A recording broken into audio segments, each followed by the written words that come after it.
There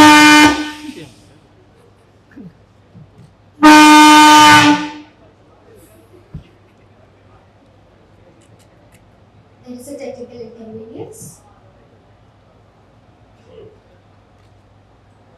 hello, നമസ്കാരം. ഇന്ന് Kerala soccer ലീഗിലെ കൊച്ചിയുടെ ടീമായ ഫോഴ്സ കൊച്ചി ലോഞ്ച് എത്തിച്ചേർന്ന എല്ലാ മാധ്യമ സുഹൃത്തുക്കൾക്കും ഒരുപാട് നന്ദി. എനിക്ക് തോന്നുന്നു ഇന്ത്യയിൽ ഒരുപക്ഷെ സോക്കറിന്റെ തലസ്ഥാനം എന്ന് വിശേഷിപ്പിക്കാൻ കഴിയുന്ന ഒന്നോ രണ്ടോ സംസ്ഥാനങ്ങളുടെ പേരെടുത്താൽ അത് കേരളം മുന്നിൽ തന്നെ ഉണ്ടാകുമെന്നാണ് ഞാൻ കരുതുന്നത്. പലർക്കും പരിചിതമല്ലാത്തൊരു വസ്തുത, ലോകത്ത് ഏറ്റവും കൂടുതൽ വ്യൂവർഷിപ്പ് ഉള്ള സോക്കർ ഫ്രാഞ്ചൈസികൾ, ലീഗുകൾ, അതിൽ ISL ഉണ്ട്, ഇന്ത്യൻ സോക്കർ ലീഗ് ഉണ്ട്. വലിയ രീതിയിൽ വ്യൂവർഷിപ്പ് ഉള്ള ഒരുപാട് കാണികൾ, സോക്കർ ഫാൻസ് കാണുന്നൊരു ലീഗാണ് ഇന്ത്യയുടെ ISL എന്ന് പറയുന്നത്. അതിൽ തന്നെ 45% പ്രേക്ഷകർ അല്ലെങ്കിൽ വ്യൂവർഷിപ്പ് കേരളത്തിൽ നിന്നുള്ളതാണ്. അതുകൊണ്ട് കേരളത്തിൽ സോക്കർ ഫാൻസ്, എനിക്ക് തോന്നുന്നു നമ്മളൊരു പെർ സ്ക്വയർ കിലോമീറ്റർ കോൺസെൻട്രേഷൻ എടുത്താൽ ഏറ്റവും കൂടുതൽ സോക്കർ ഫാൻസ് ഉള്ള സംസ്ഥാനങ്ങളിൽ ഒന്നായിരിക്കും. അങ്ങനെയുള്ള കേരളത്തിന്റെ സ്വന്തം ഒരു സോക്കർ ലീഗ് ലോഞ്ച് ചെയ്യപ്പെടുക എന്ന് പറയുന്നത് തീർച്ചയായിട്ടും വലിയ സന്തോഷമുള്ള കാര്യം, വലിയ അഭിമാനമുള്ള കാര്യം. ആ സോക്കർ ലീഗിലെ കൊച്ചിയുടെ സ്വന്തം ടീമായ ഫോഴ്സ കൊച്ചിയുടെ ഭാഗമാകാൻ സാധിക്കുന്നതിൽ ഞങ്ങൾ എല്ലാവരും ഒരുപാട് അഭിമാനിക്കുന്നു, ഒരുപാട് സന്തോഷിക്കുന്നു. ആദ്യ വർഷമാണ്. ഈ വർഷം ഈ സോക്കർ ലീഗിന്റെ ഇൻട്രൊഡക്ഷനിൽ സോക്കർ പ്രേമികളിൽ നിന്നും, കാണികളിൽ നിന്നും, മാധ്യമങ്ങളിൽ നിന്നുമെല്ലാം എല്ലാ രീതിയിലുമുള്ള സപ്പോർട്ടും എല്ലാ രീതിയിലുള്ള പിന്തുണയും കിട്ടും എന്ന് ഞങ്ങൾ ആഗ്രഹിക്കുന്നു, പ്രത്യാശിക്കുന്നു. വരും കാലങ്ങളിൽ ഈ ലീഗ് വളർന്ന് വലിയ നാഷണൽ ആൻഡ് ഇന്റർനാഷണൽ സോക്കർ ലീഗുകൾക്ക് ഒരു ഫീഡർ ലീഗായി പ്രവർത്തിക്കണം എന്നാണ് ഞങ്ങളുടെ ആഗ്രഹം. ഇവിടെ അവസരം കണ്ടെത്താൻ സാധിക്കുന്ന പ്ലെയേഴ്സിനും ടെക്നിക്കൽ സ്റ്റാഫിനും കോച്ചിങ് സ്റ്റാഫിനും ഒക്കെ തന്നെ ഇവിടുത്തെ ഈ ലീഗിൽ നിന്നുകൊണ്ട് ഇനിയും വലിയ ഓപ്പർച്യൂണിറ്റീസ് കിട്ടണം എന്നാണ് ഞങ്ങളുടെ എല്ലാവരുടെയും ആഗ്രഹം. അത് ഫോഴ്സ കൊച്ചിയുടെ മാത്രമല്ല, ഈ സോക്കർ ലീഗിന്റെ തന്നെ എല്ലാവരുടെയും ആഗ്രഹം അങ്ങനെയാണ്. എല്ലാ ശുഭപ്രതീക്ഷകളോടും കൂടി ഇന്ന് ഔപചാരികമായി കൊച്ചിയുടെ സോക്കർ ടീം ഫോഴ്സ കൊച്ചി ഞങ്ങൾ ലോഞ്ച് ചെയ്യണം. ഒന്നുകൂടി എത്തിച്ചേർന്നതിന് വലിയ സന്തോഷം. നിങ്ങളുടെ എല്ലാവരുടെയും പിന്തുണയും അനുഗ്രഹവും ഞങ്ങൾക്കൊപ്പം ഉണ്ടാകണം എന്ന് അഭ്യർത്ഥിക്കുന്നു. Thank you.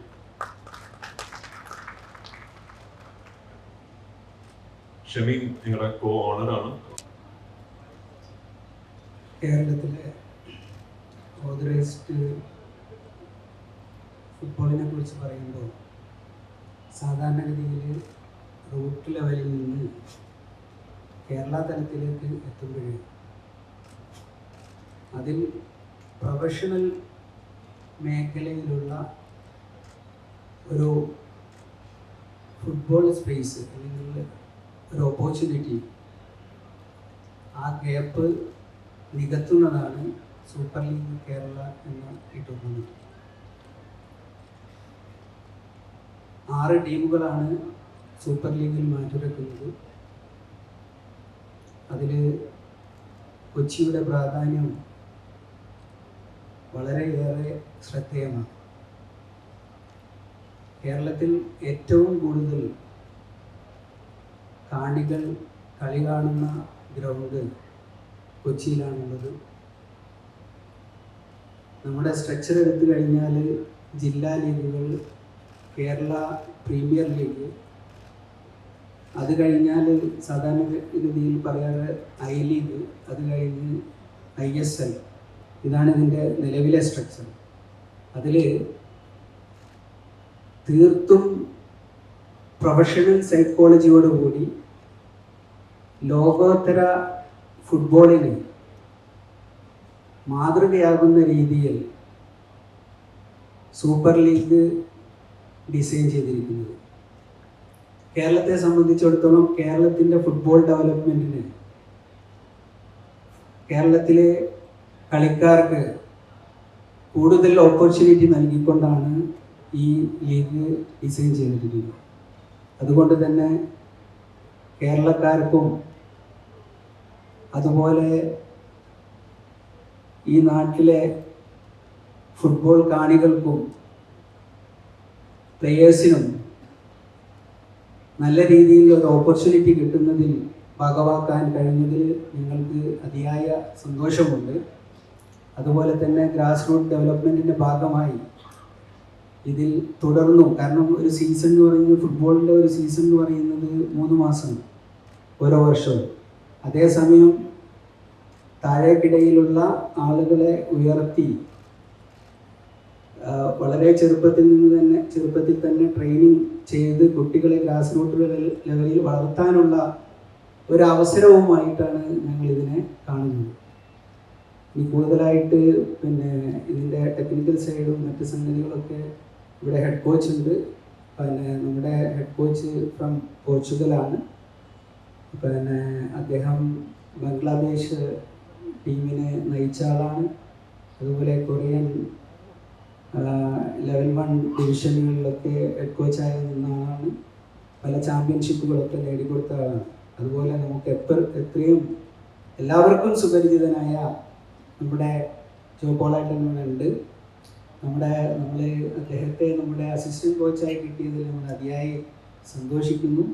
അതുപോലെ തന്നെ അദ്ദേഹത്തിന് കുറേ ഇന്ത്യക്ക് വേണ്ടി സംഭാവനകൾ നൽകിയതാണ്. അതുകൊണ്ട് തന്നെ കോഴ്സർക്കും അദ്ദേഹത്തിൻ്റെ സംഭാവനകൾ ലഭിക്കും. അദ്ദേഹം ഇവിടെ ഉണ്ട്. അദ്ദേഹത്തിന് പറയാനുള്ളതും ഹെഡ് കോച്ചിന് പറയാനുള്ളതൊക്കെ നമുക്ക് കേൾക്കാം.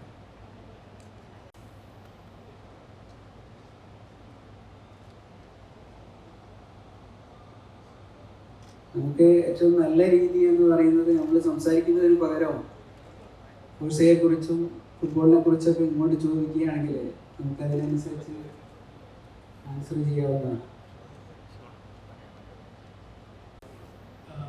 രാജു എന്ന് പറയുന്ന നടൻ എല്ലാവർക്കും സുപരിചിതനായ, മലയാളികൾക്ക് ഒരിക്കലും പരിചയപ്പെടുത്തേണ്ടതില്ലാത്ത നടൻ. രാജു എന്തുകൊണ്ട് ഫുട്ബോളിലേക്ക് ഒരു നിക്ഷേപവുമായി വരുന്നു? ഫുട്ബോളിൽ കേരളത്തിൽ തന്നെ കൊച്ചി ഒരു ടീമായിട്ട് എന്തുകൊണ്ട് തിരഞ്ഞെടുക്കുന്നു? മലബാറും കോഴിക്കോടും കുറച്ചുകൂടി ഫുട്ബോളിൽ സ്നേഹിക്കുന്നവരുണ്ട്. എന്തുകൊണ്ട് കൊച്ചി തിരഞ്ഞെടുത്തു? എന്തുകൊണ്ട് ഫുട്ബോളിൽ ഇങ്ങനെ ഒരു നിക്ഷേപം നടത്തി? സത്യത്തിൽ ഇങ്ങനൊരു ഫുട്ബോൾ ലീഗ് എന്നുള്ളത് എൻ്റെ ഐഡിയ ഇല്ല. ഈ കേരള സോക്കർ ലീഗ് എന്ന് പറയുന്ന ഈ ഫുട്ബോൾ ലീഗ് ഫ്രാഞ്ചൈസ് അത് ഡിസൈൻ ചെയ്യപ്പെടുന്നത് നവാസ് നേതൃത്വത്തിലുള്ള ഒരു തിങ്ക് ടാങ്കിന്റെ ഭാഗമായിട്ട് വർഷങ്ങളായി അവരുടെ ഒരു പ്രയത്നത്തിന്റെ ഭാഗമായി വന്നതാണ്.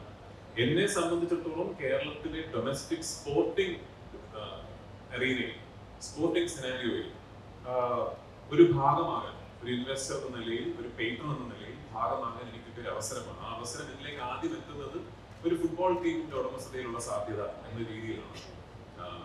അപ്പൊ എനിക്ക് ഈ ഓപ്പർച്യൂണിറ്റി എന്റെ മുന്നിൽ എത്തുമ്പോൾ കേരള സൂപ്പർ ലീഗിൽ 6 ടീമുകൾ ആണ് ഉണ്ടാകാൻ പോകുന്നതെന്നും അതിൽ കൊച്ചിൻ ടീമിന്റെ ഭാഗമാകാൻ ഒരു ഓപ്പർച്യൂണിറ്റി, ഒരു അവസരം എനിക്കുണ്ട് എന്നുമാണ് എന്റെ മുന്നിലേക്ക് ആദ്യം എത്തിപ്പെടുന്ന ഒരു ഓപ്പർച്യൂണിറ്റി ഓഫ് ഇൻവോൾവ്മെന്റ്. അങ്ങനെയാണ് ഞാൻ കൊച്ചിൻ ടീമിന്റെ ഭാഗമായി മാറുന്നത്. ഇതിൽ ഞങ്ങളെ സംബന്ധിച്ചിടത്തോളം ഈ 6 ടീമുകളും സോക്കർ ഗ്രൗണ്ടിൽ മാത്രമാണ് കമ്പീറ്റ് ചെയ്യുന്നത്. ഗ്രൗണ്ടിന് വെളിയിൽ ഞങ്ങൾ എല്ലാവരും ഒരുമിച്ച് ലീഗിന് വേണ്ടി പ്രവർത്തിക്കുന്ന 6 ടീമുകളാണ്. കാരണം ഈ ലീഗ് സക്സസ്ഫുൾ ആവുക എന്നുള്ളതാണ് ഈ 6 ടീമുകളുടെയും ഞങ്ങളുടെയും എല്ലാം തന്നെ ഏറ്റവും ആദ്യത്തെ ആവശ്യം. അതിനാണ് നിങ്ങളുടെയൊക്കെ പിന്തുണയും വേണ്ടത്. സോക്കർ മാത്രമല്ല, ഇപ്പോൾ ഇതുപോലൊരു ക്രിക്കറ്റ് ലീഗ് വരുന്നുണ്ട്. നാളെ മറ്റേതെങ്കിലും ഒരു സ്പോർട്ടിംഗ് ആക്ടിവിറ്റിയിൽ ഇത്തരം ഒരു സ്ട്രക്ചേർഡ് ആയിട്ടൊരു ലീഗ് വരികയാണ്. അതിൽ ഭാഗമാകാൻ എനിക്കൊരു അവസരം കിട്ടുകയാണെങ്കിൽ I be more than happy to be part of it. ആത്യന്തികമായിട്ട് grass root development of sports in Kerala എന്നുള്ളതാണ് അതിന്റെ ഉദ്ദേശശുദ്ധി എന്ന് പറയുന്നത്. ഓഫ് കോഴ്സ് ഇതിൽ ബിസിനസ് ഇൻവോൾവ് ആണ്, ഇതിനകത്ത് ഇൻവെസ്റ്റ്മെന്റ് ഉണ്ട്, റിട്ടേൺ ഓഫ് ഇൻവെസ്റ്റ്മെന്റിനെ കുറിച്ച് നിങ്ങൾ ചിന്തിക്കണം. പക്ഷെ അതൊക്കെ പിന്നീടുള്ള കാര്യങ്ങളാണ്. ഇതൊക്കെ ഒരു ഫസ്റ്റ് സീസണിലൊന്നും ചിലപ്പോൾ നടന്നൊന്നും വരില്ല. റൈറ്റ് നൗ ആ പ്രയോറിറ്റി ഈസ് ഒരു വേൾഡ് ക്ലാസ് സോക്കർ ലീഗ് കേരളത്തിൽ ഉണ്ടാവുക. അതിലൂടെ കേരളത്തിലെ പ്ലെയേഴ്സിന് ഒരു ഓപ്പർച്യൂണിറ്റി കിട്ടുക. ആ ഓപ്പർച്യൂണിറ്റിയിലൂടെ അവർക്ക് അതിലും വലിയ ഓപ്പർച്യൂണിറ്റീസിലേക്ക് വഴിതെളിയിക്കപ്പെടുക. അതിന്റെ ഭാഗമാകാൻ കഴിയുന്നു എന്നുള്ളൊരു സന്തോഷം മാത്രമേ എനിക്കുള്ളൂ. ചെറിയൊരു അഭ്യർത്ഥനയുണ്ട്. As you are asking the questions just ഒന്ന് ഏത് ചാനലിനാണ് just introductory note would be greatly appreciated as you ask me the questions. Yes.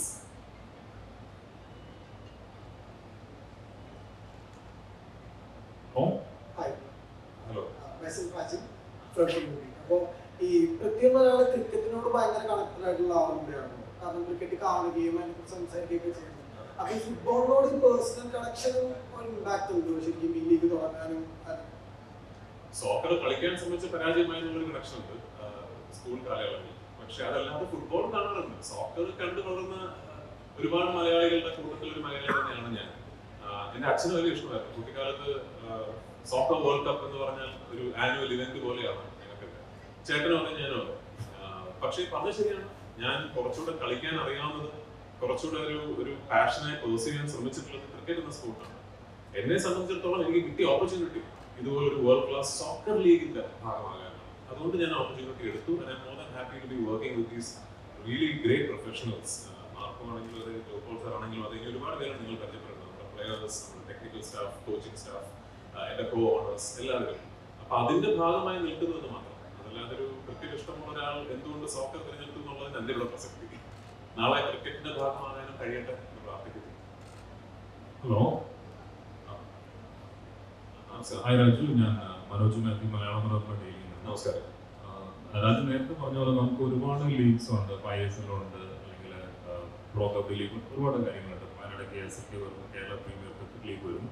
അപ്പോൾ നമുക്ക് എങ്ങനെയാണ് കാണികളെ ആകർഷിക്കാൻ പറ്റുക? പലപ്പോഴും എല്ലാവരും TV-യിൽ വിദേശ ലീഗുകളൊക്കെ കാണുന്നവരാണ്. അപ്പോൾ ആ നിലവാരത്തിലുള്ള കളി ആളുകൾ പ്രതീക്ഷിക്കാം. നമ്മൾ തന്നെ രാജു തന്നെ പറഞ്ഞാൽ ഇതൊരു ഫീഡർ ലീഗായി മാറുമെന്നാണ് പ്രതീക്ഷ എന്ന് പറയുന്നു. അപ്പോൾ എങ്ങനെയായിരിക്കും നമുക്ക് കാണികളെ അട്രാക്ട് ചെയ്യാൻ എങ്ങനെ സാധിക്കും? സിനിമ പോലെ തന്നെയാണ് ആക്ച്വലി. നല്ല സിനിമ എടുക്കാനേ നമുക്ക് സാധിക്കും.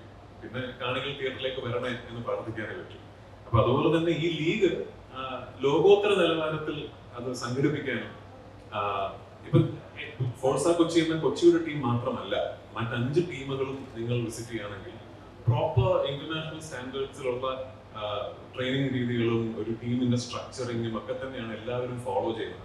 അത് വളരെ സ്ട്രിക്റ്റ് ആയിട്ടുള്ള ഗൈഡ് ലൈൻസ് ഈ ലീഗിന്റെ ഭാഗത്ത് നിന്നുമുണ്ട്. ഇങ്ങനെ പാടുള്ളൂ, ഇങ്ങനെ വേണം ഒരു ടീം സ്ട്രക്ചർ ചെയ്യാൻ. അപ്പൊ അതൊക്കെ എന്തുകൊണ്ട് അങ്ങനെ എന്ന് ചോദിച്ചാൽ, ഇങ്ങനെ ഇതിനെ അപ്രോച്ച് ചെയ്ത ഒരു വേൾഡ് ക്ലാസ് സോക്കർ ലീഗിന്റെ എക്സ്പീരിയൻസ് കാണികൾക്ക് ഉണ്ടാകുമെന്ന പ്രതീക്ഷയിലാണ്. സ്വാഭാവികമായും ആദ്യ വർഷം തന്നെ ഞങ്ങൾ ആഗ്രഹിക്കുന്നതെല്ലാം ഇതിലൂടെ നേടും എന്ന പ്രതീക്ഷയൊന്നും ഞങ്ങൾക്ക് ആർക്കുമില്ല. പക്ഷെ ഞങ്ങളുടെ ഉദ്ദേശം, ഹോപ്പ് ആൻഡ് ആഗ്രഹം എന്ന് പറയുന്നത് ഇതിനെ ആ ദിശയിലേക്ക് നയിക്കണം എന്നാണ്. അതിന് ഞങ്ങൾ എല്ലാവരും പ്രയത്നിക്കുന്നുണ്ട്. ഓഫ് കോഴ്സ് എന്റെ ഭാഗത്ത് നിന്നും ടെക്നിക്കൽ സപ്പോർട്ടൊന്നും ഇവർക്ക് ആർക്കും കൊടുക്കാൻ സാധിക്കില്ല. ഞാൻ ഈ സംരംഭത്തിലെ ഒരു ഇൻവെസ്റ്ററാണ്, ഒരു കോ ഓണറാണ്. And I am proud to be part of it. നിങ്ങളുടെ എല്ലാവരുടെയും സഹായത്തോടു കൂടി, നിങ്ങളുടെ എല്ലാവരുടെയും പിന്തുണയോടുകൂടി കാണികൾ സ്റ്റേഡിയത്തിലേക്ക് എത്തട്ടെ എന്ന് ഞാൻ പ്രാർത്ഥിക്കുന്നു, പ്രത്യാശിക്കുന്നു. All the best. Thank you so much.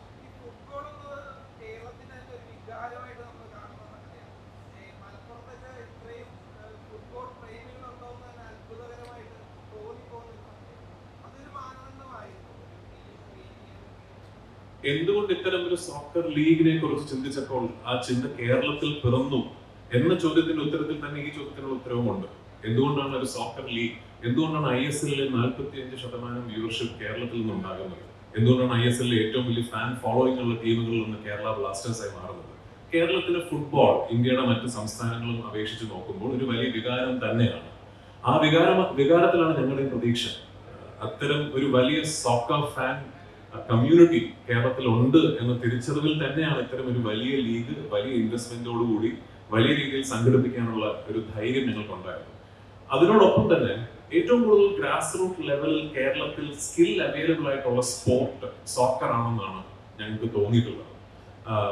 അത് കേരളത്തിന്റെ മുഴുനീള ഭാഗങ്ങളിൽ, ജില്ലകളിൽ സോക്കറിന് ഒരു പ്രത്യേക ഒരു കണക്ട് ഉണ്ട് നമ്മുടെ ഡെമോഗ്രാഫിക് ആയിട്ട് എന്ന് ഞങ്ങൾ കരുതുന്നു.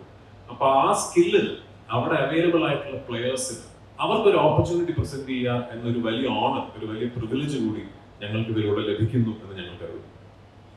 രാജേട്ടാ, ഇതിന്റെ സെലക്ഷൻ എക്സ്ക്യൂസ് മീ 1 മിനിറ്റ് ചോദിക്കുന്നത് വന്ദന ഏഷ്യനെറ്റ് ന്യൂസിൽ നിന്ന്. ഇന്ത്യൻ ഫുട്ബോളിന്റെ എല്ലാ കാലത്തെയും മലയാളി ആക്ടേഴ്സാണ് താങ്കൾ. ഇപ്പം പല ക്ലബിൽ കളിച്ചിട്ടുണ്ട്, ദേശീയ ടീമിന് വേണ്ടി കളിച്ചിട്ടുണ്ട്. കേരളത്തെ പോലെ ഫുട്ബോൾ പ്രാന്തന്മാരുടെ ഒരു നാട്ടിൽ പല രാജ്യങ്ങളിൽ നിന്ന് വന്ന ആൾക്കാരുമായിട്ടാണ് ഇനി കളി പഠിപ്പിക്കാൻ പോകുന്നത്. അത് വിദേശത്ത് നിന്ന് വന്ന ഒരു കോച്ചിന്റെ ഒപ്പം. എങ്ങനെയാണ് ഈ എക്സ്പീരിയൻസിനെ താങ്കൾ കാണുന്നത്? അല്ല, അത് നമുക്ക് ഞാൻ ഒരുപാട് കളിച്ചിട്ടുണ്ട്. ഒരുപാട് ഫോറിൻ പ്ലേയേഴ്സിൻ്റെ കൂടെ ഞാൻ കളിക്കുന്ന കാലത്ത് ഒരുപാട് ഫോറിൻ പ്ലേയേഴ്സുകളുണ്ടായിരുന്നു. നമുക്ക് ഇവരെ അഡ്ജസ്റ്റ്, അതായത് കളിക്കുന്നതും കോച്ചിങ്ങും നമ്മൾ വ്യത്യാസമുണ്ട്. കളിക്കുമ്പോൾ നമ്മൾ കോച്ച് പറയുന്ന കാര്യങ്ങൾ നമ്മൾ ചെയ്യുന്നു. ഇവിടെ ആകുമ്പോൾ നമ്മൾ എന്താണോ പഠിച്ചിട്ടുള്ളത് അത് പ്ലെയേഴ്സുമായിട്ട് ഇപ്പോൾ നമ്മൾ എൻ്റെ ചീഫ് കോച്ച് ഉണ്ട്, അപ്പോൾ കോച്ചുമായ ചർച്ച ചെയ്ത് ഏതൊക്കെ പ്ലെയേഴ്സ്, അത് നല്ലൊരു അഡ്വാൻറ്റേജ് ആണ്. ഇപ്പോൾ പുറത്തുനിന്ന് പറയുമ്പോൾ നമ്മൾ SLK കുറിച്ച് പറയുമ്പോൾ തന്നെ അതായത് അതിൻ്റെ പ്രൊഫഷണൽ അപ്രോച്ചാണ് ഫസ്റ്റ് നമ്മൾ കാണുന്നത്. ഒരുപാട് ക്രൈറ്റീരിയ ഉണ്ട് SLK. ഇപ്പോൾ ഈ പുറത്തുനിന്ന് പ്ലെയേഴ്സും ഇന്ത്യൻ പ്ലെയേഴ്സും അവരെ നല്ലപോലെ മിങ്കിൾ ചെയ്യിച്ച് കളിക്കാൻ അവർ തമ്മിലുള്ള അണ്ടർസ്റ്റാൻഡിങ് വരക്കണം. ഫുട്ബോളിൽ കുറച്ച് ടൈം എടുക്കുമ്പോൾ ഇതിപ്പോൾ നമ്മൾ ഷോർട്ട് പീരീഡാണ്, എന്നാലും എനിക്ക് തോന്നുന്നു നല്ലൊരു നിലയിൽ കൊണ്ടുപോകാൻ സാധിക്കും എന്നുള്ളതാണ്. ഇവിടെ ഇപ്പോ ഈ പുതിയ ലീഗാണ്, ആദ്യത്തെ സീസണാണ്, അപ്പൊ ഈ VR പോലത്തെ സാങ്കേതികതയൊക്കെ ഉണ്ടാകുന്നുള്ള സംഭവങ്ങളൊക്കെ കണ്ടിരുന്നു. അപ്പൊ അതിനെക്കുറിച്ച് എന്തെങ്കിലും? ഇല്ല, അതെനിക്ക് തോന്നുന്നില്ല. ഇപ്പോൾ VR ആക്കണമെങ്കിൽ കുറച്ച് ടൈം എടുക്കും. കാരണം ഇവ നമ്മുടെ ISL വരെ കൊണ്ടുവരാൻ സാധിച്ചിട്ടില്ല. അപ്പോൾ അതൊക്കെയാണെങ്കിൽ കളി നടക്കട്ടല്ലേ, അതിന് ശേഷം നമുക്ക് ഈ വർഷം നമ്മളിപ്പോൾ പ്രതി പറഞ്ഞ പോലെ ഇതൊരു തുടക്കമാണ്. ഇവിടെയാണ് നമ്മുടെ കളികൾ കണ്ട് കാണികൾ വരണം. അതാണ് നമുക്ക് ഏറ്റവും അതിൽ നമുക്ക് എപ്പോഴും ഒരു പിക്ചർ ഉണ്ടായിരിക്കണം. അതായത് SLK നല്ലൊരു ലീഗായി മാറും എന്നുള്ളത് നമുക്ക് വിശ്വാസമുണ്ട്. എന്തായാലും ഈ വർഷത്തെ കളികൾ നല്ല കളികൾ തന്നെയായിരിക്കും. 6 ടീമുണ്ട്. പിന്നെ അതുപോലെ തന്നെ ഒരുവിധം നല്ല പ്ലേയേഴ്സുണ്ട്. അത് കേരളത്തിൽ ഇന്ന് നമുക്ക് കിട്ടുന്ന, അതായത് കേരളത്തിൻ്റെ ഫുട്ബോൾ നമ്മൾ കൊണ്ടുവരാനാണ് നോക്കുന്നത് ഇന്ത്യയിൽ. അതിനുള്ള ഒരുപാട് പ്ലേയേഴ്സ് നമുക്ക് കിട്ടിയിട്ടുണ്ട്. എല്ലാ ക്ലബുകൾക്കും നല്ല നല്ല പ്ലേയേഴ്സ് ഉണ്ട്. എന്തായാലും നോക്കാറുണ്ട്, നല്ല പോലെ നടക്കട്ടെ. Gentle reminder, please introduce yourself and the channel, please. From Women Protest. ഈ ഒരു ആക്ടർ എന്ന നിലയിൽ ഇന്ത്യൻ പ്രേക്ഷകർക്ക് പൃഥ്വിരാജ് എന്ന് പറഞ്ഞ ഒരാളെ സുപരിചിതമാണ്. ഒരു ടീം ഓണർ എന്ന നിലയിൽ അദ്ദേഹമായിട്ട് സംസാരിച്ചപ്പോൾ എങ്ങനെയുണ്ടായിരുന്നു സ്പിരിറ്റ്? അതായത് ആ ഫീൽഡ് ഇല്ലാത്തതുകൊണ്ട് പ്രത്യേകിക്കുന്നില്ല. അതായത് ഫുട്ബോൾ നല്ലപോലെ കാഴ്ചപ്പാടുണ്ട്. ഫുട്ബോൾ കളിച്ചിട്ട് പറഞ്ഞാൽ ഫുട്ബോൾ ചെറുതായിട്ട് എന്തായാലും ഉണ്ടായിരിക്കും പെട്ടെന്ന് എന്തായാലും. പിന്നെ ആകെ ബോഡിയുള്ള കോർപ്പറേറ്റ്സ് ഉണ്ട്, അവരൊക്കെ നല്ലപോലെ സപ്പോർട്ടാണ്. അതൊക്കെ തന്നെയാണ്. അതായത് ഒരാൾ തിരിച്ചുവരാൻ ഫുട്ബോളിന് ഇഷ്ടമില്ലാണ്ട് ഒരാൾ ഒരു ഇതിലേക്ക് വരില്ലല്ലോ. എന്തായാലും പൃഥ്വിരാജിന് എന്തായാലും ഇൻട്രസ്റ്റ് ഉണ്ട്. അതുകൊണ്ട് തന്നെയാണ് ഇന്ന് ഫോർസ കൊച്ചിയുടെ ഒരു പവറായിട്ട് മാറിയത്.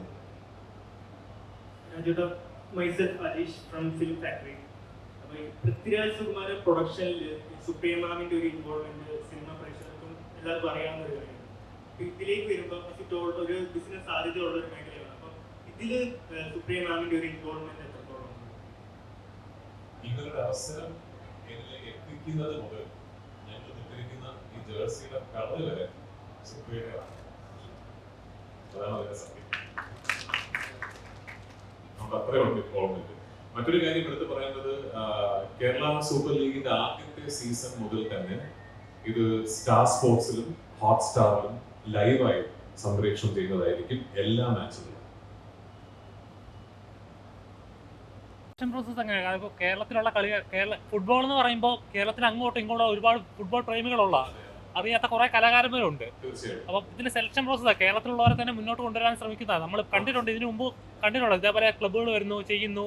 പക്ഷെ ആദ്യത്തെ ഒരു ഇൻവോൾവ്മെന്റ് ഉള്ളൂ. പിന്നെ പുതിയ കളിക്കാരാണ് വരുന്നത്, പുറത്തു നിന്നുള്ളവരെ ഇറക്കുന്നു. ഇതിന്റെ പ്രോസസ് എങ്ങനെയാണ്? കേരളത്തിലുള്ളവർ തന്നെയാണ് ബൂസ്റ്റ് ചെയ്യാൻ ശ്രമിക്കുന്നത്. എനിക്ക് തോന്നുന്നു അത്തരം കാര്യങ്ങളിൽ ഒരു ഉത്തരം പറയാൻ എന്നേക്കാൾ ക്വാളിഫൈഡ് ജോ പോൾ സാറോ മാർക്കോയോ ആയിരിക്കും. മലയാളത്തിലും ഉത്തരം വേണ്ടതെന്ന് ഞാൻ അസ്യൂം ചെയ്യുന്നു. അതുകൊണ്ട് ജോ പോൾ സാറിന് കൊടുക്കാം ഇതിന്റെ സെലക്ഷൻ പ്രോസസ്. അല്ലെങ്കിൽ ഷമീം സംസാരിക്കും, അദ്ദേഹം രണ്ടുപേരും അതിന് എക്വിപ്ഡ് ആണ്. ഇപ്പോൾ നിലവിൽ കേരള ഫുട്ബോൾ അസോസിയേഷൻ അതുപോലെ തന്നെ AFF ഇവർ രണ്ട് പേരും സ്കൗട്ട് ചെയ്ത പ്ലേയേഴ്സിനെ വെച്ചിട്ടാണ് നമ്മുടെ ഈ സെലക്ഷൻ പ്രൊസീജിയേഴ്സ് നടത്തിയിട്ടുള്ളത്. അതിൽ മുൻഗണന കേരള പ്ലേയേഴ്സിനാണ്. കേരള പ്രീമിയർ ലീഗ് കളിച്ച അല്ലെങ്കിൽ കേരളത്തിൽ നിന്നുള്ള മറ്റ് സംസ്ഥാനങ്ങളിൽ പോയി ISL അതുപോലെ തന്നെ I ലീഗോ കളിച്ച പ്ലേയേഴ്സിനാണ് മുൻഗണന കൊടുത്തിട്ടുള്ളത്.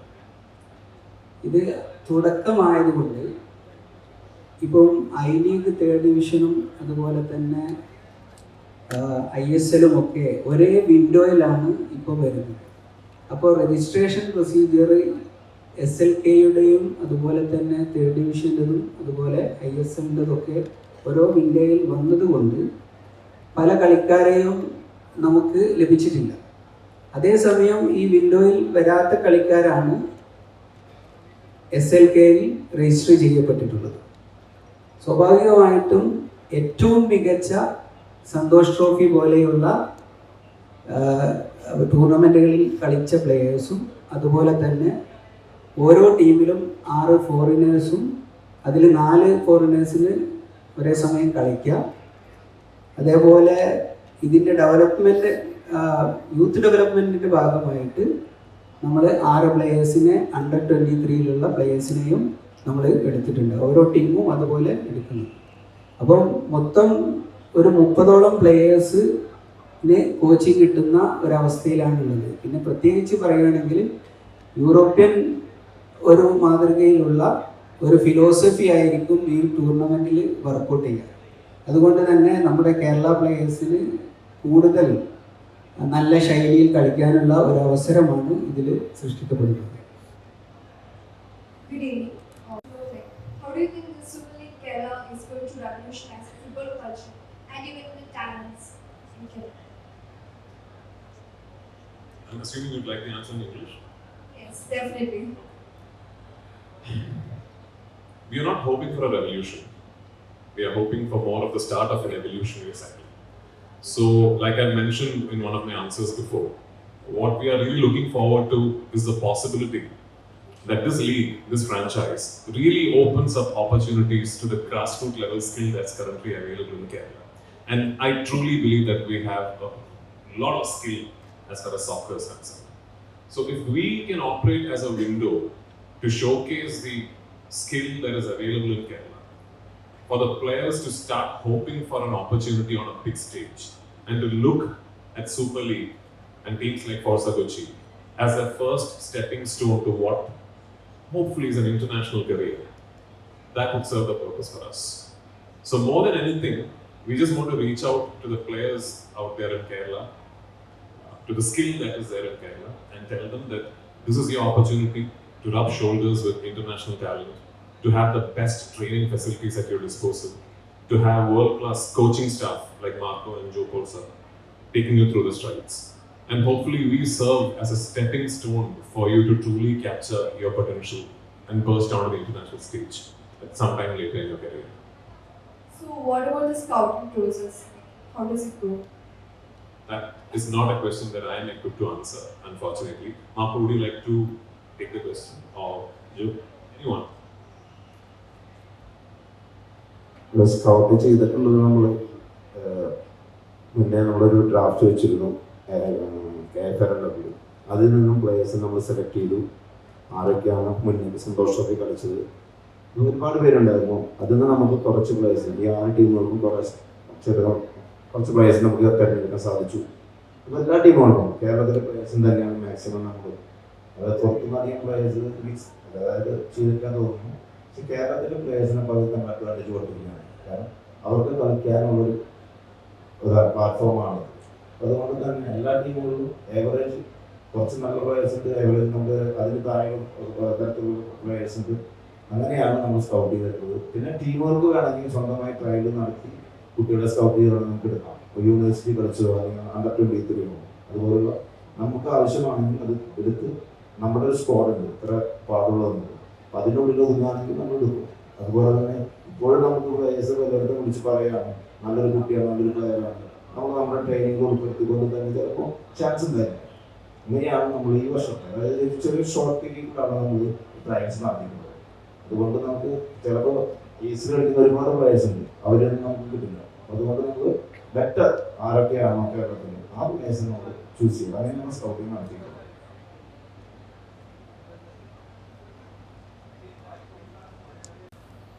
ഇതുവരെ തീരുമാനിച്ചിട്ടില്ല, അതായത് നമുക്ക് ക്യാമ്പ് തുടങ്ങിയിട്ടുള്ളൂ. അതിപ്പോൾ മലയാളികളോ അതായത് സീനിയർ പ്ലേയേഴ്സ് അല്ലെങ്കിൽ അത് മാക്സിമം നമ്മൾ പറയുള്ളൂ.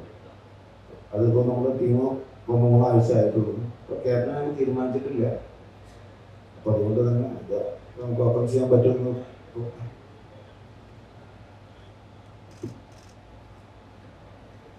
നമ്മളെ ഇവന്റിൽ വെച്ചിട്ട് ക്യാപ്റ്റനെ അനൗൺസ് ചെയ്യും. അതിൽ നമുക്ക് ഏറ്റവും സീനിയർ മോസ്റ്റ് ആയിട്ടുള്ള സുഭാഷിഷ് റോയി ആയിരിക്കും ക്യാപ്റ്റൻ. അദ്ദേഹം പിന്നെ ISL പ്ലെയറാണ്. നമ്മുടെ ഗോൾ വലയം ആക്കുന്നത് അദ്ദേഹമാണ്. എല്ലാവർക്കും അറിയാം, വെൽ എക്സ്പീരിയൻസ്ഡ് പ്ലെയറാണ്. പിന്നെ ഫോഴ്സ കൊച്ചിയെ സംബന്ധിച്ച് പറയുകയാണെങ്കിൽ കേരളത്തിന് പുറത്തുള്ള പ്ലേയേഴ്സ് എന്ന് വെച്ചാൽ പിന്നെ ഔട്ട് ഓഫ് സ്റ്റേറ്റിലുള്ള പ്ലേയേഴ്സ് എന്ന് പറയുന്നത് വെറും 3 ആളുകൾ മാത്രമേ ഉള്ളൂ. ബാക്കിയൊക്കെ കേരളക്കാരാണ്. അതിന് പുറമെ 6 പ്ലേയേഴ്സ് ഫോറിനേഴ്സാണ്. എൻ്റെ പേര് അഷ്റഫ്, ചന്ദ്രികയിൽ റിപ്പോർട്ടാണ്. ഈ ഗ്രാസ് റൂട്ട് ലെവൽ പ്രോഗ്രാമിനെ കുറിച്ച് പറഞ്ഞു. അത് അക്കാഡമിക് ആണോ ഉദ്ദേശിക്കുന്നത്? അക്കാഡമിക് ഈ നമുക്ക് കളിക്കളങ്ങൾ വളരെ കുറവാണ്. അത് ഉള്ളതാണെങ്കിൽ മെയിൻറ്റെയിൻ ചെയ്ത് പോകുന്നുണ്ട്. അപ്പോൾ അങ്ങനെ ഒരു ഓൺ ഗ്രൗണ്ട് എന്നുള്ളൊരു കോൺസെപ്റ്റ് അപ്പറസൊക്കെ ഉണ്ട്. നമ്മളിപ്പോൾ എന്തായാലും നമ്മൾ ഗ്രാസ് റൂട്ട് ഈ വർഷം, അതായത് ഈ കളി കഴിഞ്ഞ് കഴിഞ്ഞാൽ നമ്മൾ ഗ്രാസ് റൂട്ട് ലെവലിലേക്ക് തിരിയും. കാരണം ഒരുപാട് കാറ്റഗറികളുടെ ഏജ് ഗ്രൂപ്പുള്ള പ്ലേയേഴ്സിനാണ് നമ്മൾ എടുക്കുക. ഗ്രാസ് റൂട്ട് ലെവലിൽ നമ്മൾ തുടങ്ങി വെച്ചാൽ മാത്രമാണ് നമുക്ക് ഇപ്പോൾ നമ്മൾ ഒരു കൊല്ലം ഫസ്റ്റ് ഇയർ ആണ്. അപ്പോൾ നമ്മൾ ചെറുതായി ഒന്ന് തുടങ്ങി ചെറിയ അക്കാദമി പോലെ ഗ്രൗണ്ട് ഇപ്പോൾ എല്ലാവർക്കും കിട്ടാൻ ബുദ്ധിമുട്ടാണ്. ഇപ്പോൾ മാനേജ്മെന്റ് എങ്ങനെയാണോ എവിടെയെങ്കിലും ഒരു ഗ്രൗണ്ട് ലീസിന് എടുക്കുക, അല്ലെങ്കിൽ ഒരു സ്ഥലം കണ്ടെത്തി അതോടെ ഗ്രൗണ്ട് ഉണ്ടാക്കുക, അങ്ങനെയൊക്കെ ആയിരിക്കും അതിൻ്റെ പ്രൊസീജിയർ പോവുക. എന്തായാലും കുറച്ച് ടൈം എടുക്കും grass root level. Next year എന്തായാലും ഉണ്ടായിരിക്കും എന്നുള്ളതാണ് എനിക്ക് തോന്നുന്നത്. ഗ്രാസ് റൂട്ട് ലെവൽ സ്റ്റാർട്ട് ചെയ്യും. സൂപ്പർ ലീഗ് കേരള മുന്നോട്ട് നിൽക്കുന്ന ഒരു ആശയത്തിൽ ഓരോ ക്ലബുകൾക്കും സ്വന്തമായിട്ട് ഗ്രൗണ്ടും സ്റ്റേഡിയവും ഒക്കെ വേണമെന്നുള്ളത്. അപ്പോൾ സ്വാഭാവികമായിട്ടും ഫ്യൂച്ചറിൽ ഇതേപോലെയുള്ള സ്പോർട്സ് ഹബ്ബുകൾ പിന്നെ കേരളത്തിൻ്റെ പല ഭാഗങ്ങളിലും വരാൻ പോകുന്നു എന്നാണ് മനസ്സിലാക്കുന്നത്. അതിൽ സൂപ്പർ ലീഗ് കേരള അതിന് പിന്നെ ഇപ്പം തന്നെ അതിനു വേണ്ട പ്രവർത്തനങ്ങൾ ആരംഭിച്ചിട്ടുണ്ട്. അതിൻ്റെ ഭാഗമായിട്ടാണ് കേരള സ്പോർട്സ് കൗൺസിലിൻ്റെ സമിറ്റിൻ്റെ അന്ന് 800 CR ഒരു പ്രൊജക്റ്റ് കേരള ഫുട്ബോൾ അസോസിയേഷൻ ഗവൺമെൻറ്റിന് മുന്നിൽ സബ്മിറ്റ് ചെയ്തിട്ടുണ്ട്.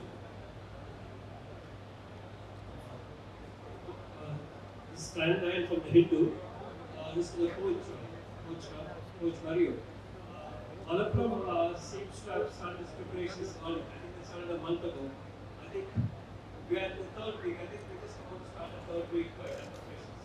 So do you think this is going to be a level playing field, or do you think Malappuram starts something with one? Oh well, you know, it is what it is. My job really is always to find solutions. I really always try to look at the positive. Then we had 1 week with the players. It was a good week. I could assess the players, and we have 2 more weeks. Then I look forward to these 2 weeks. Of course, the more time you have, the better, of course. But I think we'll be in a good shape for the first match. I think we have a competitive team. It's not the first time I play against John Gregory. I had a chance to play against him 2 times in the AFC Cup. Then we're looking forward, and hopefully, I think we'll be in a good shape for the first match. All the best. ജനറലായിട്ടുള്ള ഒരു ചോദ്യം.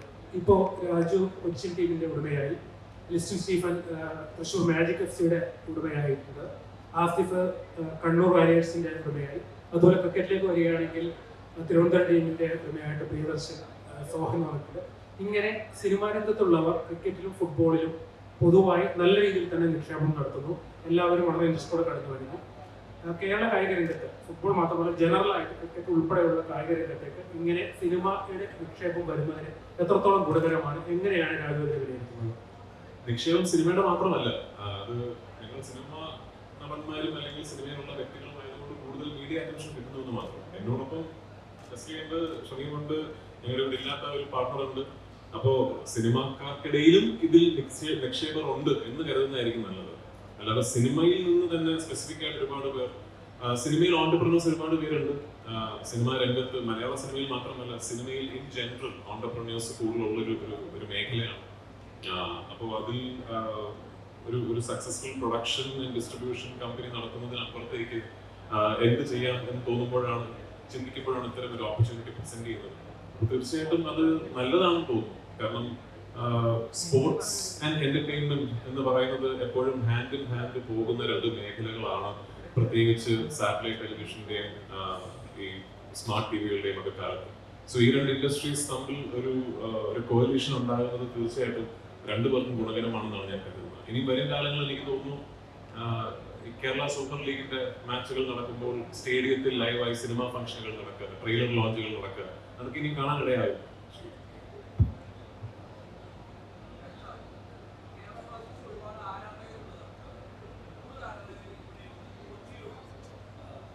ആ സമയത്ത് നമ്മുടെ ഈ four Kochi ആരാധകര് ഇപ്പൊ first season ആയതുകൊണ്ട് ആരാധകരെ ആകർഷിക്കാൻ എന്തെങ്കിലും വേറെ മാർഗങ്ങളുണ്ടോ? Could you also please introduce? Vaishakh വേറെ മാർഗങ്ങൾ എന്തെങ്കിലും ഉണ്ടെങ്കിൽ നിങ്ങൾ പറഞ്ഞു തരും. ഞങ്ങളും അതിനെ കുറിച്ചാണ് ചിന്തിച്ചുകൊണ്ടിരിക്കുന്നത്. ഇപ്പം നമ്മുടെ രാജേട്ടന്റെ പോലെ തന്നെ ഫിലിം ഫീൽഡിലുള്ള ആരെങ്കിലും ഏർപ്പെടുത്തി എന്തെങ്കിലും പ്രോഗ്രാംസ് വെച്ച് ആരാധകരെ ആകർഷിക്കാൻ. സെപ്റ്റംബർ 7-ാം തീയതിയാണ് ലീഗിന്റെ തുടക്കം. ആദ്യ ദിവസത്തെ മാച്ച് എന്ന് പറയുന്നത് മലപ്പുറവും കൊച്ചിയും തമ്മിലാണ്. അന്നൊരു വലിയ രീതിയിലുള്ള ഒരു ഓപ്പണിംഗ് സെറമണിയും പെർഫോമൻസസും ഒക്കെ തന്നെ ഉണ്ടാകും. തുടർന്നും ഉള്ള മാച്ചുകളിൽ ഞാൻ നേരത്തെ പറഞ്ഞ പോലെ എങ്ങനെ സ്പോർട്സ് ആൻഡ് എന്റർടൈൻമെന്റ് ഇൻഡസ്ട്രീസിനെ ഒരുമിച്ച് കൊണ്ടുപോകാൻ സാധിക്കുമെന്നുള്ളത് വലിയൊരു ഡിസ്കഷൻ തന്നെയാണ്. ഇനിയും വരും കാലങ്ങളിൽ അത്തരം ഒരു സിംബിയോസിസ് ഉണ്ടാവുകയും കേരള സൂപ്പർ ലീഗിന്റെ മാച്ചുകൾ വലിയ ഇവന്റായി മാറുകയും ചെയ്യുന്ന വിദൂരമല്ലാത്തൊരു ഭാവിയാണ് ഞങ്ങളുടെയൊക്കെ സ്വപ്നം. അങ്ങനെ നടക്കട്ടെ എന്ന് പ്രാർത്ഥിക്കുന്നു.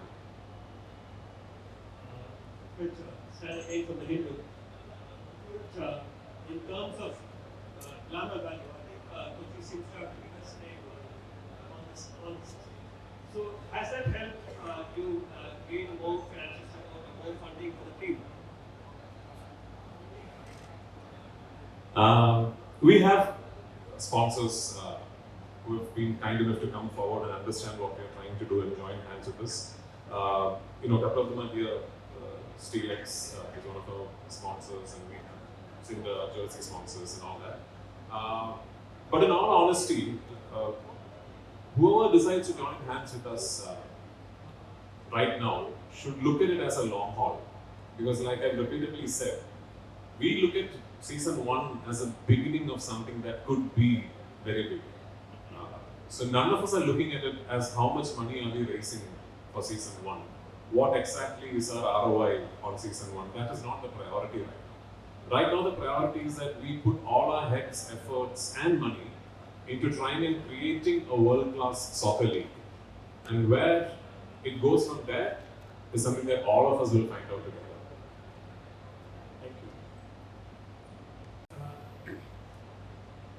ഇപ്പോൾ ടീമിന്റെ ഒരു ഘടന 25-അംഗ ടീം. 25-അംഗ ടീമിൽ 6 വിദേശ താരങ്ങൾ, അണ്ടർ 23-ലെ 4 താരങ്ങൾ, 9 ഇന്ത്യൻ താരങ്ങൾ, 6 മലയാളി താരങ്ങൾ. അങ്ങനെയാണ് അതിന്റെ ഘടന. അപ്പോൾ 25-അംഗ ടീമിൽ 6 മലയാളി താരങ്ങളും അണ്ടർ 23-ലെ താരങ്ങളും ഉൾപ്പെടെ 10 മലയാളി താരങ്ങൾ 25-അംഗ ടീമിൽ മിനിമം ഉണ്ടാവും. അപ്പോൾ ഈ 25-അംഗ ടീമിൽ 10 മലയാളി താരങ്ങൾ വീതം 6 ടീമിൽ വരുമ്പോൾ 60 മലയാളി താരങ്ങൾക്ക് വരും. മലയാളി താരങ്ങൾക്ക് ഇത്രയധികം പ്രൊമോഷനും ഇത്രയധികം അവസരവും സമകാലീന ഫുട്ബോളിൽ ഒന്നും ഉണ്ടായിട്ടില്ല. എങ്ങനെയാണ് ജോബോ എന്നെ കാണുന്നത്?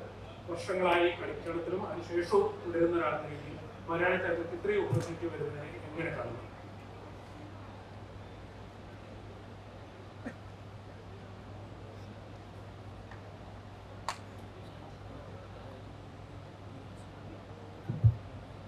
മലയാളി താരങ്ങൾ എന്ന് പറഞ്ഞാൽ നമുക്കിപ്പോൾ ഇവിടെ ഓരോ ക്രൈറ്റീരിയ ഉണ്ട്. നമ്മൾ 6 വിദേശ താരങ്ങൾ പറഞ്ഞു. അതുപോലെ തന്നെ കേരളത്തിന് പുറത്ത് പ്ലേയേഴ്സ് വേണമെങ്കിൽ നമുക്ക് കൊണ്ടുവരാം. പക്ഷെ നമ്മൾ അതിനകത്ത് പോയിട്ടില്ല. കേരളത്തിലെ പ്ലേയേഴ്സിന് ഇവിടെ കേരളത്തിലെ പ്ലേയേഴ്സിനെ കളിക്കാനുള്ള നേരത്തെ പറഞ്ഞ പ്ലാറ്റ്ഫോമില്ല. അവർ നമ്മൾ പരമാവധി നമ്മുടെ SLKയിൽ കൊണ്ടുവരിക, അവരെ കളിപ്പിക്കാനാണ് നോക്കുന്നത്. ഈ 60 പ്ലേയേഴ്സ് ഇപ്പം നമ്മൾ പറയുന്നുണ്ട് ഒരുപാട് പ്ലേയേഴ്സ് കേരളത്തിൽ നമുക്ക് ചാൻസ് ഇല്ല. അതുകൊണ്ട് SLK വന്നതുകൊണ്ട് ഒരുപാട് കേരള പ്ലേയേഴ്സിനാണ് പോകുന്നത്. അത് 4 പ്ലേയേഴ്സ് കഴിഞ്ഞാൽ ബാക്കി എല്ലാവരും അണ്ടർ 20 കമ്പൽസറിയാണ് 2 പ്ലേയേഴ്സിനെ കളിപ്പിക്കുന്നത്. അപ്പോൾ നമ്മൾ ആ ഡെവലപ്മെന്റ് കുട്ടികളെ നമുക്ക് കിട്ടുകയാണ്. അതുപോലെ തന്നെ പിന്നെയുള്ള കേരള പ്ലേയേഴ്സ് ഇപ്പം അത് യൂണിവേഴ്സിറ്റി കളിച്ചവരാവും, കേരള സ്റ്റേറ്റ് കളിച്ചവരാവും, അവർക്കൊക്കെ നമ്മൾ ചാൻസ് കൊടുക്കണം. അവരൊരു പ്രൊഫഷണൽ അല്ലായിരുന്നു, എല്ലാവർക്കും ജോലി കിട്ടിയെന്നവർ. പക്ഷെ അതൊരു പ്രൊഫഷണലായിട്ട് എടുക്കുകയാണെങ്കിൽ കേരള പ്ലേയേഴ്സിന് ഒരുപാട് ചാൻസ് ആണ്. പറഞ്ഞ പോലെ അതായത് ഇവിടുന്ന് നമുക്ക് ISLലേക്ക് വേണമെങ്കിൽ പ്ലേയേഴ്സിനെ കൊടുക്കാൻ പറ്റുന്ന വിധത്തിലുള്ള കേരള പ്ലേയേഴ്സിനെ നമുക്ക് ഉണ്ടാക്കിയെടുക്കാൻ സാധിക്കും. ഇതിൽ മുന്നോട്ട് നമ്മൾ കേരള പ്ലേയേഴ്സിനെ തന്നെയാണ് അധികം കൊടുക്കുന്നത്. അവർ കളിച്ചു വന്നാലാണ് നമ്മൾ കേരള പ്ലേയേഴ്സ് എന്നോട് ചോദിച്ചിട്ടുണ്ടെങ്കിൽ കേരള പ്ലേയേഴ്സ് വളരെ കുറവാണ്. ഞാൻ കളിക്കാൻ അവസരങ്ങളില്ല. ഇപ്പോൾ കളിക്കുന്നുണ്ട്, പക്ഷെ ആ പ്ലേയേഴ്സിനെ ഇന്ത്യൻ ടീമിലേക്ക് സെലക്ട് ചെയ്യാൻ സാധിക്കുന്നില്ല. അങ്ങനെ കുറച്ച് സഹൽ മാത്രമാണ് ഇപ്പോൾ ഇന്ത്യൻ ടീമിന്റെ ആകെ ഒരു കേരള ഉള്ളത്. അപ്പൊ അതുകൊണ്ട് നോക്കുകയാണെങ്കിൽ കേരള പ്ലേയേഴ്സിനെ കളിച്ച് കുറച്ചുകൂടി എക്സ്പോസ് കിട്ടിക്കഴിഞ്ഞാൽ, കാരണം നമുക്ക് കാര്യത്തിൽ ഒരുപാട് കേരള പ്ലേയേഴ്സ് ഉണ്ട്, അവർക്ക് പ്ലാറ്റ്ഫോം കളിക്കാനാണ്. അതിപ്പോൾ ഈ സർക്കാരിന്റെ ലീഗോടുകൂടി തന്നെ ഒരുപാട് പ്ലേയേഴ്സുകൾ അറിയാൻ സാധിക്കും. പിന്നെ അത്രയ്ക്കധികം കവറേജാണ് നല്ലത്. ഈ കവറേജ് ഇതിന് ശരിക്കും ഇമ്പോർട്ടൻസ് ശരിക്കും പറയുകയാണെങ്കിൽ, കാരണം നമ്മൾ കളിക്കുന്ന കാലത്ത് ഒരുപാട് കവറേജ് ഉണ്ടായിരുന്നു. പിന്നെ അത് കുറച്ച് ഡൗണായി. അതായത് മീഡിയ ശരിക്കും സപ്പോർട്ടാണ് ശരിക്കും പറയുകയാണെങ്കിൽ പ്ലേയേഴ്സിന്. അവരുടെ പേര് എഴുതി വരുമ്പോൾ മാത്രമാണ് ഇപ്പോൾ ഞാൻ ഇരിക്കുന്നത് ഒരു ക്രിക്കറ്ററോ അല്ലെങ്കിൽ ബോളറാണെങ്കിൽ നിങ്ങൾ കവർ ചെയ്തുകൊണ്ടാണ്. കാരണം ഒരു കളി ജയിക്കുമ്പോൾ ഒന്നിന്റെ ബോൾ ജയിക്കുന്നു, അല്ലെങ്കിൽ ബോൾ ജയിക്കുന്നു, അവർ പേര് ഓട്ടോമാറ്റിക് ജനങ്ങൾ അറിയണം. പ്ലേയേഴ്സിന് ഒരു കോൺഫിഡൻസ് പ്ലേയേഴ്സിനെ തിരിച്ചറിയുന്നത്. അപ്പോൾ അതായത് രാജ്യങ്ങളൊക്കെ ഒന്നിക്കുന്ന അതുപോലെ കളിച്ചാലുള്ള ചാൻസ് ഉണ്ട്. ശരിക്കും പറയുകയാണെങ്കിൽ ഇന്ന് കളിച്ചാലും നാളത്തെ ബെനിഫിറ്റുള്ളൂ. കാരണം ഇന്ന് കളിച്ചാൽ നാളത്തേക്ക് നമ്മൾ സെലക്ട് ചെയ്യും. അതാണ് കേരള പ്ലേയേഴ്സിന് ഒരുപാട് ചാൻസുകളാണ് നെസറി കൊണ്ടുവന്നത്. അത് പ്ലേയേഴ്സിന്റെ കടമ കൂടിയാണ്. അവരാ ഓപ്പർച്യൂണിറ്റി ഗ്രാബ് ചെയ്യാൻ തന്നെയാണ്. കാരണം അത് അവർ കാണിച്ചാൽ മാത്രമാണ് വരും വർഷങ്ങളിൽ ഈ കുട്ടികളെ നമ്മൾ തെരഞ്ഞെടുക്കുന്നത്. കാരണം കളിച്ച പ്ലെയറിനാണ് നമ്മൾ പൈസ കൊടുക്കുന്നത്. ഇപ്പൊ കേരള പ്ലേയേഴ്സിന് നല്ലൊരു ചാൻസ് ഞാൻ കാണുന്നത്.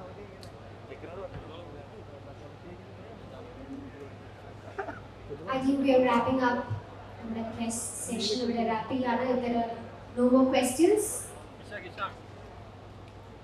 you have a question, please. Hi, this is Akshay from Manavars.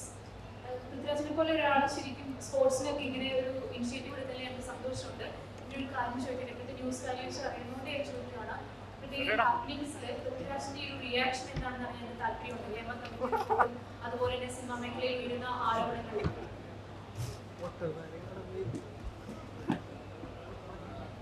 Hema commission റിപ്പോർട്ടും അതിനോടനുബന്ധിച്ചുള്ള സംഭവങ്ങളെ കുറിച്ച് നിങ്ങൾക്ക് ചോദിക്കാനുണ്ടാകുമെന്ന് എനിക്കറിയാം, പറയാൻ എനിക്കുമുണ്ട്. ഞാൻ ചോദിക്കുന്നത്, ഇനി ഫോഴ്സ കൊച്ചിയെ കുറിച്ച് എന്തെങ്കിലും ചോദ്യങ്ങൾ ഉണ്ടെങ്കിൽ അത് ചോദിച്ചതിനുള്ള ഉത്തരം പറഞ്ഞതിന് ശേഷം ഇവരെ നമുക്ക് രീതിയിൽ നിന്നും ഒഴിവാക്കിയിട്ട് ഞാൻ സംസാരിച്ചാൽ മതിയോ?